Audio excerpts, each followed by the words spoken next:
Hello everyone, welcome back to another lesson with us here at English Pod. My name is Marco. And I'm Erica. And today we're going back to school. That's right, we're talking about my least favorite subject. That would be math. That's right. Okay, so we're going to be talking about math. Now, I know that many of you, of course, know math. Right. But do you know the operations in English? Many people find it hard to find the right words to talk about math in English. Right? So that's what we're going to be looking at today. And we'll also look at some names that you can call people who are really, really, really smart. So let's listen to our dialogue for the first time, and then we'll come back and look at those math words.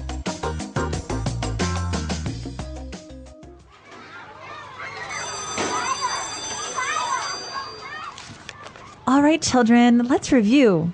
Tommy, pay attention. Sorry, Miss Kadlec. Okay, Crystal, now tell me.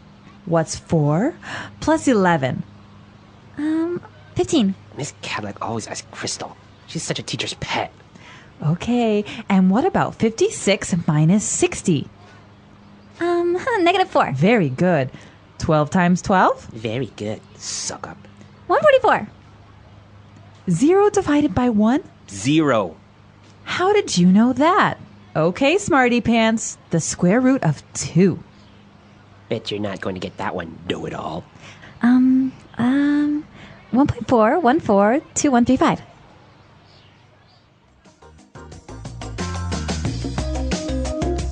All right, so that's one smart little girl, huh? Yeah, pretty smart. Actually, smarter than me in math.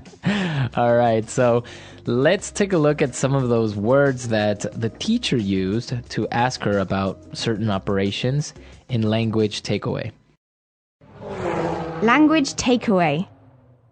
Okay, so like we said, you guys know how to do math and you know the words in your language, but maybe in English it's a little bit harder to find the right word. So let's look at those now. Okay, so let's look at the first question that she asked. What's 4 plus 11? 4 plus 11. Okay, plus. Plus. All right. So 4 plus 11, Erica, is? Let me take a look at here. 15. 15. Okay, so we are adding, right? Yes. So that's how you would say. Let's go with an easy one. 2 plus 2. 4. 4, right? Yep. Or 5 plus 5.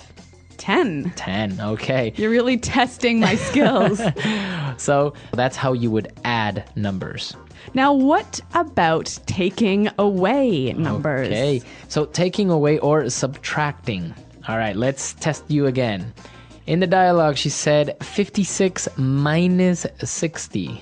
56 minus 60 equals -4. Okay, minus. So that's negative, right? Minus. So, and of course, if you have 56 apples and you take away 60, you are left with -4. Well, 4. actually, you're left with 0 apples. Yeah, exactly. Now, that answer is also interesting. -4. -4. That means minus 4, right? 4 less than 0. 4 less than 0. Very good. -4. Okay, so now for our next operation. 12 times 12. 12 times 12. 12 times 12. Now, Marco, don't ask me the answer. All right, 12 times 12 equals 144. Now, that's multiplying. Right, or multiplication. Multiplication. Okay, so this times part, it's very easy to remember because, for example, 4 times 4. You can just say 4, the number 4, and you add it, right? 4 times. 4 times. 4 plus 4 plus 4 plus 4. Right, so times. Times. Uh-huh. Now, the opposite of times. All right, the opposite of multiplication is division. Division. Okay, so in our dialogue, the teacher said 0 divided by 1. 0 divided by 1. 0 divided by 1. Any number divided by 0 is 0. All right, so let's give another example. 15 divided by 3. All right, so 15 divided by 3 equals 5. 5. Exactly. So divided by. Divided by. Very good. So after division, the teacher was very impressed, and now she asked a very hard mathematical operation, especially for a girl this age. The square root of 2. The square root of. Square root. So let's give some examples to show what is the square root. Okay, so if I ask you the square root of 9. 3. 3, right? Yes. What about the square root of 4? 2. 2. Okay. So now one more. The square root of 16. 4. 4. Okay, so you notice the pattern, right? And I'm sure everyone knows this in their own language, how you would get a square root. Exactly. So this language is pretty simple. You all know it in your own language, but let's hear it again in English one more time with the dialogue.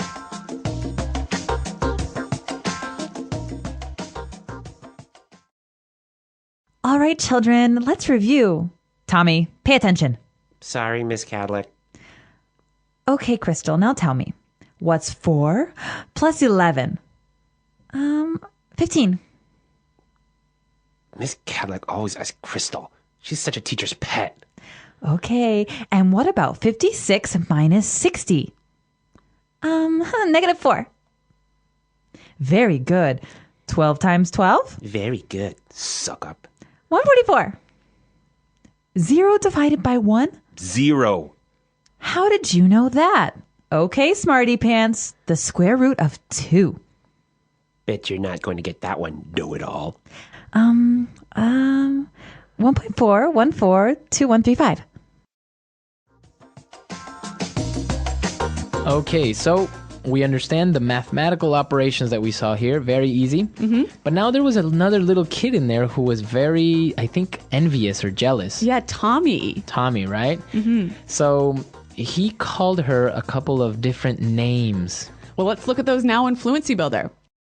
Fluency builder. Okay, so the first one that he called Crystal, the little girl, he called her a teacher's pet. Teacher's pet. Teacher's pet. A teacher's pet. So, Erica, what exactly is a teacher's pet? It is the favorite student the teacher has in that class. All right, so it's always the student that's helping the teacher. Yeah, the smartest student. Yeah. The teacher's pet. Yeah, and it has a negative meaning in English. Yeah, I wouldn't say that it's a good thing to be the teacher's pet. Like the teacher thinks it's good. Yeah. But all of the friends and the classmates, they think it's bad. Yeah, exactly. Teacher's pet. And similar to teacher's pet is a suck up. Suck up. Suck up. Again, suck up. What is this? What is a suck up? A suck up is a person who tries really, really hard to make the teacher like him. Okay, now we can also use it outside of the classroom, right? Yeah, at work, maybe. Okay, there is always at work, there is always one person who's the suck up, right? Yes. Now, again, this has a negative meaning in English. Yeah, I guess in the workplace, the rest of your colleagues don't really like that person who's considered to be the suck up, who's always trying to please the boss. Exactly. All right. All right, so the teacher calls Crystal a smarty pants. Smarty pants. Smarty pants. Okay, so this is also a little name calling, right? So what is a smarty pants? Somebody who is too smart. Too smart. Who tries too hard to be smart. Now, this is only for little kids, right? I wouldn't call you a smarty pants. Right? No, it's definitely for children. Adults don't say this. Unless maybe you are joking or having fun with someone. Yeah, but if you say it, you are suggesting that you're being like a child. Right. Yeah. Okay, smarty pants. And our last one, and this is also a very good phrase and a way to describe someone, know-it-all. Know-it-all. Know-it-all. A know-it-all. Sometimes you say Mr. Know-it-all, right? Yeah, that's right. Okay, so what is a know-it-all? Somebody who tries to show everyone that they know it all. They know everything. Yeah, they're so smart. They have the answers to everything. But they really, really try and show everyone that they know everything. These people can be sometimes a little bit irritating, right? Yeah, very, very annoying. Annoying. Yeah. All right, so it's not a good thing to be a know-it-all all the time. Yeah, actually, all of these phrases are not good things to be. Okay, so let's listen to our dialogue one more time, and then we're going to come back, and Eric is going to tell us how much she hates math.